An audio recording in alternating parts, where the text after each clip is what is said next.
Nice. Welcome back to What Do You Know with Nick and Devin. I'm Nick. I'm Devin. Hey, Dev. How are you? Oh, I'm all right. Good. How are you? Delightful. Great. I have a question Pleasantries. for you. I love questions. Do you?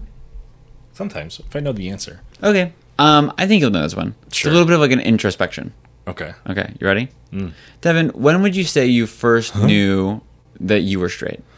Wow. Well, see, okay, so in, should I lie down for this? Yeah, please. In elementary school, okay, so in elementary school, I would go hang out at this girl's house because our brothers were friends. They were in the same grade. Okay. And so our parents were like, here you go. Sure.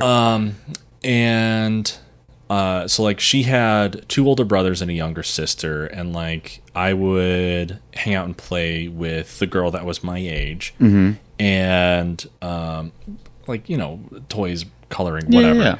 But then like every now and then, like she would chase me or drag me to her closet and kiss me on the cheek, if I remember it was on the cheek. Okay. And like we were like 5 maybe. This was like kindergarten. It was like cute little kid stuff. Consent? I mean, no, technically. Oh my God. But it was like, you know, like Yeah. kids will be kids. Yeah. Yeah. Like I said, I might have been in kindergarten. Totally. So then there was that. And then later in elementary school, I didn't really like any of the boys that were in my class. So I just hung out with the girls. Okay. And then I was like, I think I have a crush on one of these girls. And then there was another cute girl. I was like, I think I also have a crush on that girl. Two at once. Obviously. So I... Playa. Yeah. And it's, I guess, elementary school at some point. Because it was always just like, oh, like, that girl's attractive. Like, I have a crush on that girl. Yeah. I like her. Oh. And I don't know if it was like all the boys were just ugly. Where I was like, I'm not even going to consider them. Like, I just didn't have a good pool to choose from. Yeah. Well, because like now it can be like, oh, that man's like handsome. Like, Sure, that's a handsome yeah. man. Like, that person's very attractive. Sure. Maybe I just went to school with a bunch of uggos. I don't know. So I guess to answer Pull your out question, the yearbook. Yeah. I guess to answer your question, elementary school. Okay. I did. It was like, it's a 50-50. I was like, there was either going to be someone specific or it was like comic book. It was going to be like Felicia Hardy, Spider-Man. Like, that's when I knew. No, well, I mean, okay, so like there was definitely like a Superboy comic in the 90s that Starfire was in because they were dating at that run. And like the if you look back, the art of those women in those comics, as much as like the male characters are exaggerated with like giant pecs, like 24-pack of abs, muscles from here to Boston, right? Like, as much as there's that, there's also the other end where it's like for the women, the female superheroes and villains, tits out to Timbuktu, asses that won't quit even after they're fired, like that kind of stuff, you know? Amazing. So like, yeah, there was of course a Superboy comic where like Starfire comes out of the shower and it's just like soap bubbles covering her nips. So like, yeah. Both. Okay. Yeah. Incredible. Yeah. Okay. Well, thank you for that keep that in mind as we go through this. Okay. So let me ask you, titular, what do you know about the Kinsey scale? Oh, yes. Yes. Like a face of disgust. No, a face of trying to go into the files of my brain. This is, I don't know if it's outdated nowadays, but it's essentially like a how straight are you kind of scale. Kind of, yeah. It's to break it down into like it's very bare bones. Right. If I was describing it in 3 words, how gay are you? Right. Very much so. It's a heterosexual homosexual rating scale. Yeah. Am I about to take this test? I think we should do it at the end. Yeah. Okay. And then, because you'll learn about the different ratings, and then I want you to guess what you think you are, and then we'll take it. Yeah, Oh, yeah, we'll take it that'll be together. fun. Yeah. So the Kinsey scale, I will say to your point, like, kind of outdated, and we get into that later about, like, just because of the spectrum of sexuality in what we conceive of today. Yeah, right? A lot has developed over the years. Correct. Versus the late 40s. Like, very different. Oh, yeah. Yeah. This was used to, like, throw you into camp. Right. Oh my God. Yeah, let's talk about it. Yeah. It's still kind of like, I think the overarching aspect of it is still kind of used today in some ways, but the hard thing is that the way that this was conducted was through, like, conversation and interview and all of those things. Sure. And, like, the version that we kind of colloquially know is, like, a couple of multiple choice questions. You know what I mean? It's a BuzzFeed question. Right, Quiz. exactly. Yeah. Exactly. So, but let's get into a little bit of the background of it and kind of how it was really revolutionized at the time. Yes. I'm just thinking of, like, a BuzzFeed article quiz being like, oh, you're Hufflepuff and gay as fuck. But are they wrong? No. No. What are you? Hogwarts housewise. It depends. It's usually either Gryffindor or Ravenclaw. Interesting. Yeah. Okay. Same. Depends on, like, my vibe that day, or, like, the quiz in general. Fair. Well, and actually, relating that to this, this is very much like the scale is in reference to, like, your life at that time. Wow. You know what I mean? It's kind of like not even the entirety of your life, because he believes It's fluid. Yeah. You're right. It's a spectrum and fluid. So it is used to describe a person's sexual orientation based on one's experience or response at a given time. Sure. It ranges from 0, exclusively heterosexual, to 6, exclusively homosexual. There's also X to indicate, quote, no sociosexual contacts or reactions, end quote. So, like, if you're an ace? Huh? If you're an ace? Asexual? Oh, did you say ace? Yeah. Oh, I've never heard that term. Oh. Yep.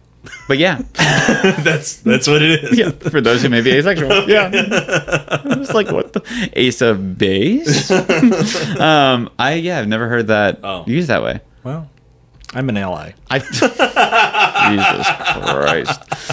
I think what Vinny's episode proved is I know a lot. You do. Those files back there, they are thorough.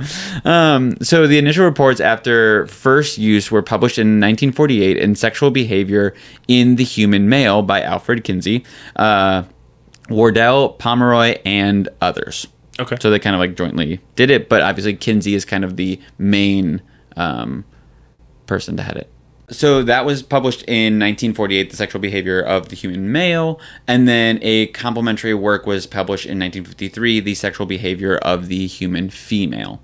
So they kind of went after both sexes. So Alfred Kinsey, which I'm sure many people have heard the name, at least Kinsey, was known as the, quote, father of the sexual revolution. End quote. I know. Viva la revolution. That's exactly what he did. So, sexual revolution was a liberation movement to increase the acceptance of sex outside traditional heterosexual monogamous relationships, the normalization of contraception and the pill, public nudity, pornography, premarital sex, homosexuality, masturbation, alternate forms of sexuality, and the legalization of abortion. That was all kind of bundled into sexual revolution. Sure. Which I was like, that's great. That's a lot. Yeah. But yes, great. So, several periods in they have Western... a lot on their agenda. They're like, how do we prioritize this? Yeah. Several periods in Western culture have been called the, quote, first sexual revolution. So it's kind of like debated on when that might have been. There's some like Roaring 20s. There's some like Victorian. There's some that go back before even that. The Renaissance. Right. The Renaissance. That's when they start painting boobs everywhere.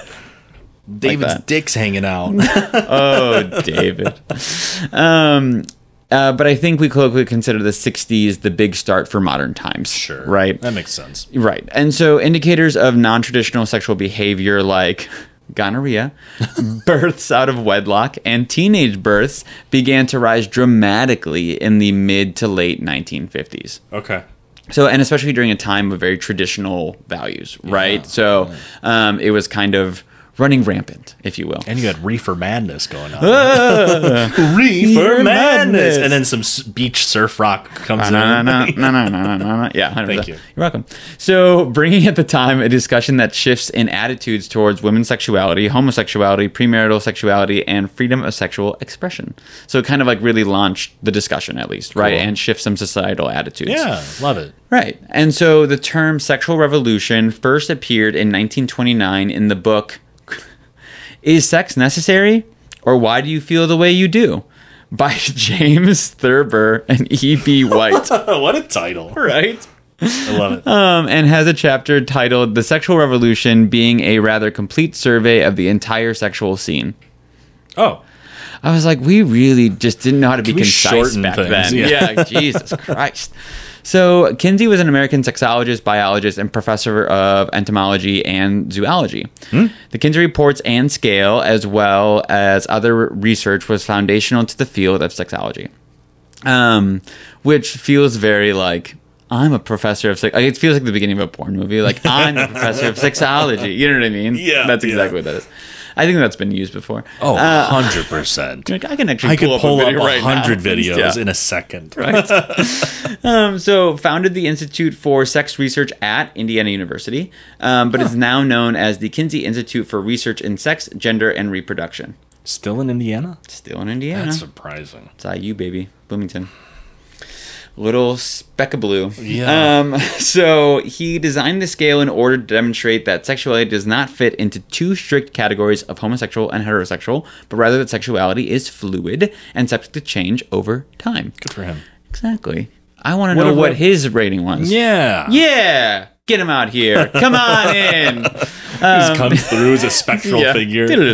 So this was a reason he also stayed away from using sociocultural labels and primarily used assessments of behavior in order to rate individuals. So he didn't really want to be like, what do you label yourself as? It was more so like, let's have a conversation and let's see where your answers kind of direct us. Sure. More so than like hetero, homo, that sort of thing. Mm-hmm. Point and laugh. So the first rating scale had 30 categories. Wow. Which had represented a respective one of his 30 different case studies. Oh. But then realized that's too many categories. Yeah. And so now it's 7. So 0 through 6, and then X being the 7th. Okay. Mm-hmm. So Kinsey says, quote, males do not represent two discrete populations, heterosexual and homosexual. The world is not to be divided into sheep and goats. It is fundamental of taxonomy that nature rarely deals with discrete categories. The living world is a continuum in which each and every one of its aspects, while emphasizing the continuity of the gradations between exclusively heterosexual and exclusively homosexual histories, it has seemed desirable to develop some sort of classification which could be based on the relative amounts of heterosexual and homosexual experience or response in history. An individual may be assigned a position on the scale for each period in his life. A 7-point scale comes nearer to showing the many gradations that actually exist, end quote. All right. So more so just being like, you're shifting around. You're not just like stationary at one point, right?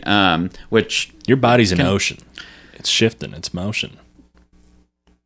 Okay. That's all. Where'd you hear that from? I don't know. Made it up right now? Top of the dome. Oh, man. Right from that noggin. I can put that back around. So this research and case studies consisted of over 8,000 interviews. Crazy. It's a lot. No, yeah. I'm glad he got the numbers. You know, totally. At least it wasn't like we pulled 200 people. You know, from the tiny ass town in Indiana. Correct. Yeah, that's fair. So the scale itself. Let's talk about that. So rating and description. So 0, again, exclusively heterosexual, solely had desires for or sexual experiences with the opposite sex. 1 was predominantly heterosexual, only incidentally homosexual. 2 was predominantly heterosexual, but incidentally, but more than incidentally homosexual. I think it's like, oh, I accidentally fell on this guy's dick. I think because he takes in psychosexual aspects as well, it's kind of one of those things where it was like, well, there was one time I saw a hot guy and that kind of made me feel different, but I don't know what that was. And you know what I mean? So fair. Like a okay, we've all been one-off, yeah, right. Yeah. So that would be like a 1. A 2 would be, but more than incidentally homosexual. So kind of like I see men as can be attractive, but I've never done anything or anything like that. Sure. Like, I get it, but also, like, could be me, could not be me. 3 is equally heterosexual and homosexual. So, clocking them both. 4 is predominantly homosexual, but more than incidentally. 5 is predominantly homosexual, but only incidentally heterosexual. And then 6, exclusively homosexual, solely had desires for or sexual experiences with the same sex. X being asexual. Right. So, ratings 1 through 5 encountered varying levels of incidental or occasional desire for sexual activity with the same or opposite sex. No ratings ever reference whether someone identified as heterosexual, homosexual, or bisexual, but rather focused on feelings, desires, and attraction. Kinsey recognized the scale could not fully capture every single individual sexuality and thus wrote, quote, "It would be recognized that the reality includes individuals of every intermediate type lying in a continuum between the two extremes and between each and every category on the scale," end quote. At least he was aware of the broad spectrum of sexuality, where he's like, I can't capture this, but I recognize all of it. Right. And good on him. Amongst like what they knew at the time. Right. Like we'll go into again, you said this was the 40s? Yeah.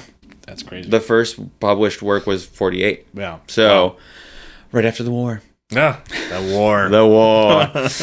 So some critics argue that anyone sitting between 1 to 5 could be considered bisexual, but Kinsey did not like the term bisexual in terms of sexual orientation. As a biologist, he preferred using bisexual in its original biological sense as hermaphroditic.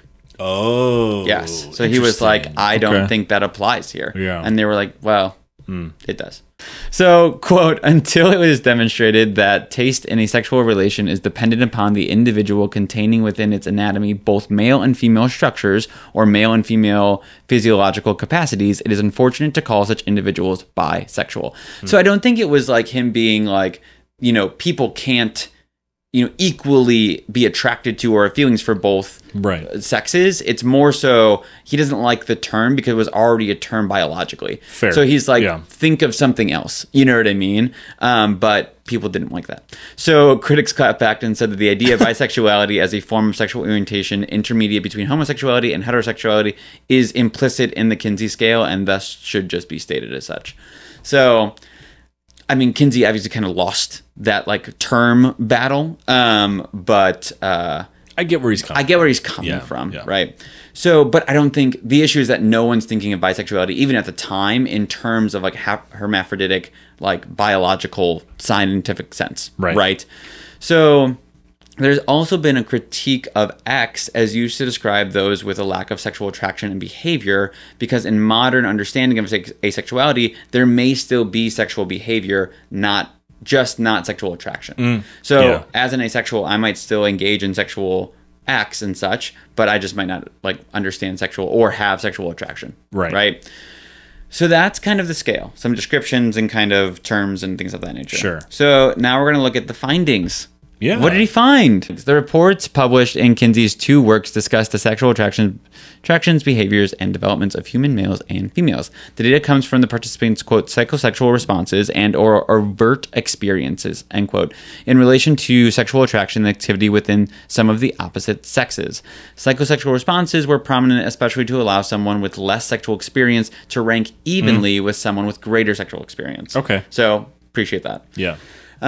So for the men, 11.6% of white males aged 20 to 35 were given a rating of 3 for that specific period of their life. So I was like, out of the, I'm going to guess if it was 8,000, split it evenly, 4,000, 4,000. Right. So 11.6 of 4,000 men interviewed between that age were a 3. Were bi. So 10% of American males were more or less exclusively homosexual for at least 3 years between the ages of 16 and 55.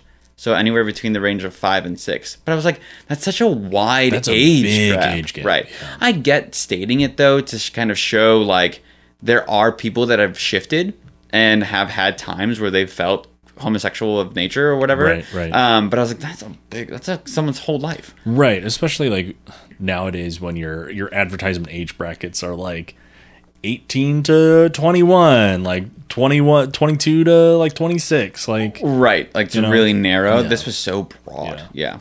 So I mean, but even like 20 to 35, like who I was at 20 is not who I am at 31. Oh my God. You know what I mean? Yes. Like even that in and of itself, I'm like, that's kind of a skewed. I was a loose cannon when I was 20.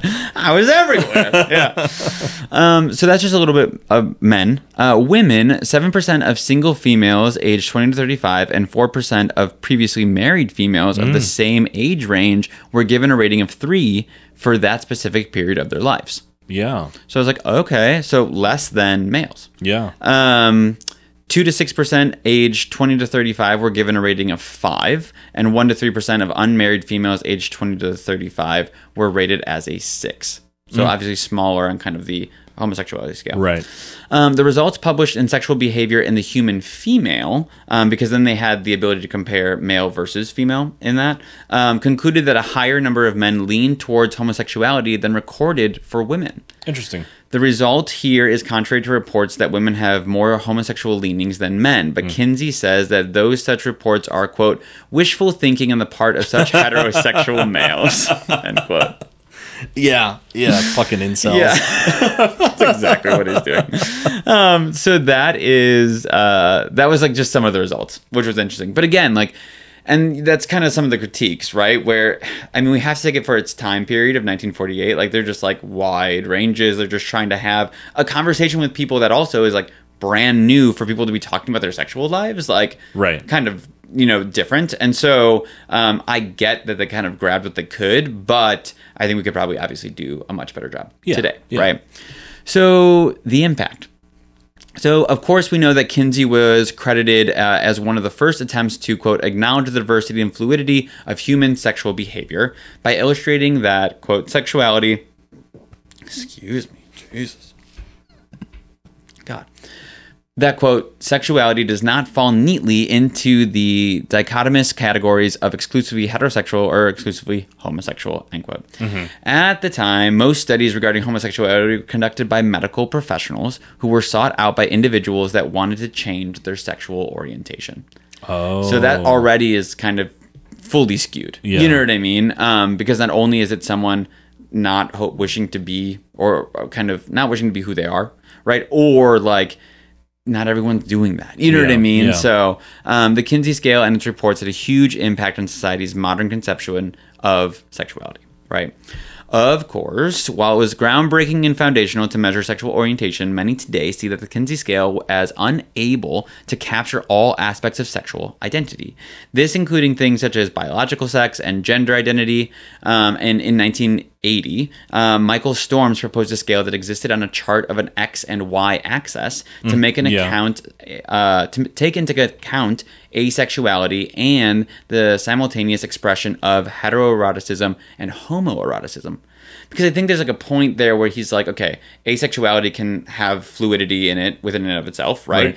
But there's also kind of this aspect of, and I think that falls within kind of the rating scale, but they kind of wanted to place it kind of differently, but of like, I can still be kind of like, it's like when gay men like will watch like straight porn. You know what I mean? Or like things like that where there's, or like read a book and still kind of be turned on just kind of like by the nature of things. So like the eroticism of that, but it can be placed on either end of the scale, right? And so like on a XY axis, like you can see that a little bit more than just like giving someone a number, right? Yeah, okay. Yeah. And so, and then in 1998, Fritz Klein expanded even further with his Klein sexual orientation grid that included factors such as how orientation can change throughout a person's lifetime, as well as emotional and social orientation.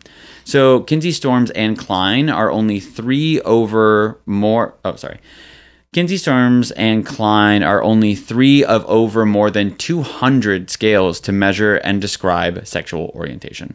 Wow, there are that many? There's a shit ton. Yeah, so for example, there are scales that rate homosexual behaviors from 1 to 14 and measures for gender, masculinity, femininity, and transgender identity. So I think there's just like more niche and like specificity when it comes to sexual orientation because we have so many more identities known today. Yeah. I feel like if you're developing a test or a scale nowadays, you'll be able to, like you said, be more precise. Right. than he was in the 40s. Right. 48.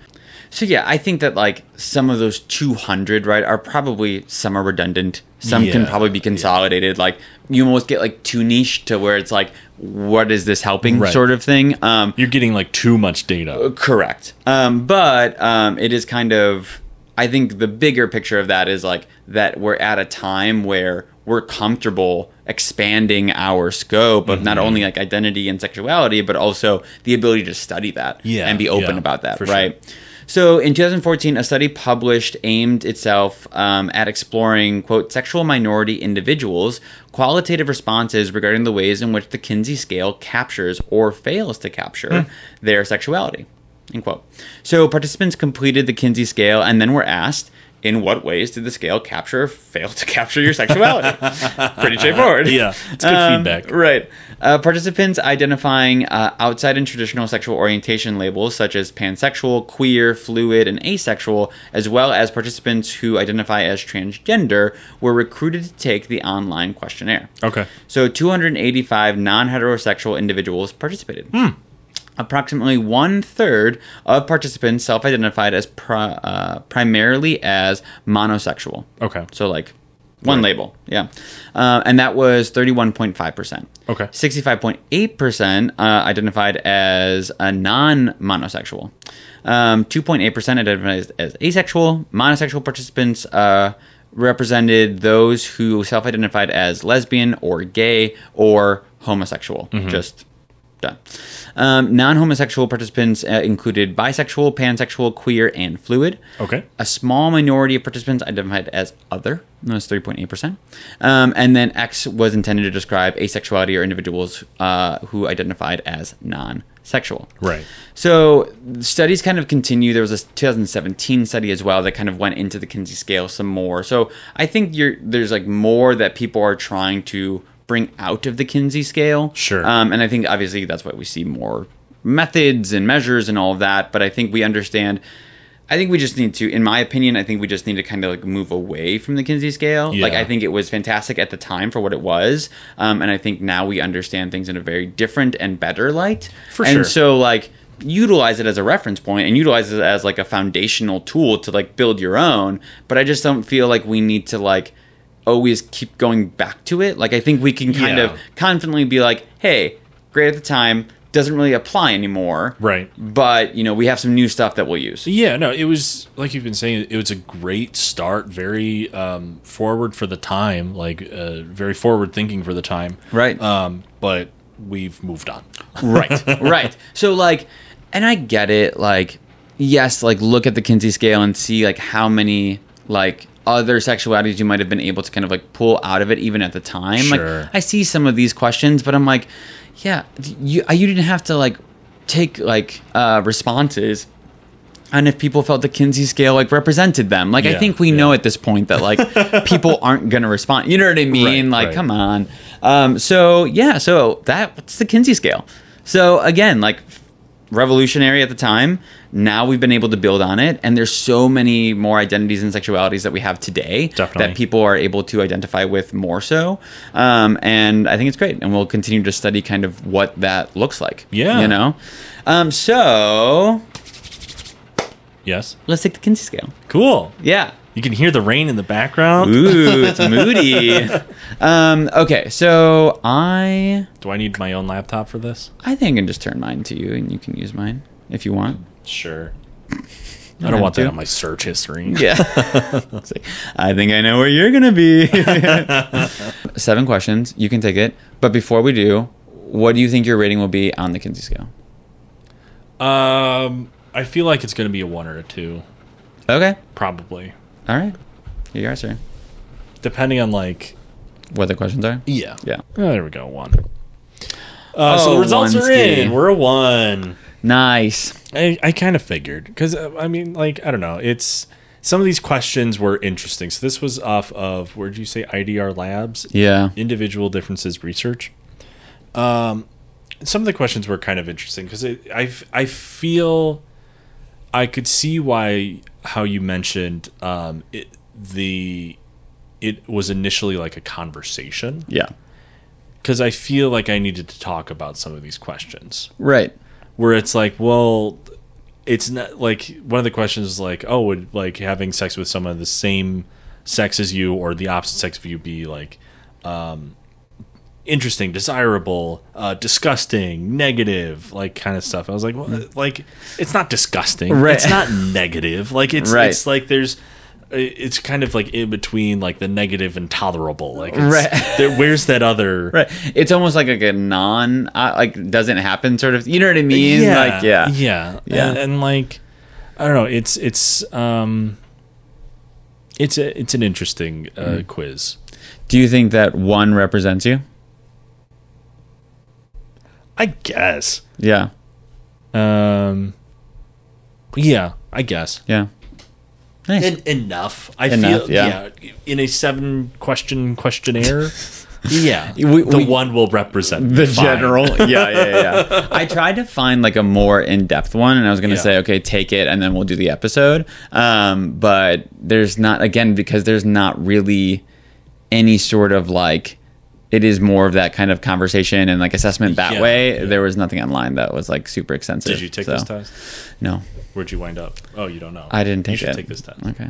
Oh, see, like I agree with you. Yeah. Like even this first one, like to whom are you attracted? Like both men and women, mostly people of opposite sex of mine, mostly people of the same sex as mine, only people. But I'm just like, I don't know, I think it's more fluid than that. Right. Again, like we get it, but yeah. Because it's like, what I said earlier was like, I mean, like that man is attractive. Like that is a handsome person. So like, I don't know, like having just these lines drawn in and not having a discussion makes this questionnaire kind of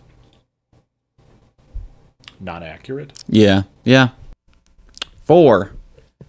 Homosexual, more than incidental heterosexual tendencies. Oh, is that where you thought you'd land? I think so. I knew I was going to be a 4 or a 5. Okay. I think 3 is a little much. Yeah. But I think that like, I think there's like some aspect of like, I could see myself having some aspect of like a pansexual sort of situation. Sure. You know what I mean? Like for me, like I need masculinity, right? Like I need kind of that vibe in the room, I guess. But there's other ways to obtain them than someone of the same sex as you. Oh, yeah. You know what I mean? Yeah. So that's where it's just kind of muscle mommies are hot. Not where I was going, but that is all for you. Okay. Yeah. All right. But yeah, so I think we get it. Like I think we can say like at any point in time, you know, I might be somewhere closer to like one end of the scale than the other, but it's different stages. Yeah, you know I mean, Kinsey himself said at different stages of your life, you'll have a different answer. Right. So. I mean, like in high school, I probably would have been like, just get off of me, woman. You know what I mean? Like, yeah. So yeah, I don't know. Let's see. But yay, what a fun time. No, that was a good topic. Yeah. Well, thanks for coming along with me, Dev. Thanks for diving into, now you got to do some introspection. How do you like that? How do you like taste your own medicine? That's fine. I think about myself all the time. Me and these thoughts? Yeah. Always together. But thank you everyone for sticking around. You can check us out at WDYK_podcast. Like, subscribe, comment, engage. Let us know what you want to hear about. What's your Kinsey scale rating? Yeah. Tell us. Tell us now. We want to know about your sexuality. Perv. Perfect. Okay, that's all I have. Thank you. Thank you. Bye. Bye. Bye.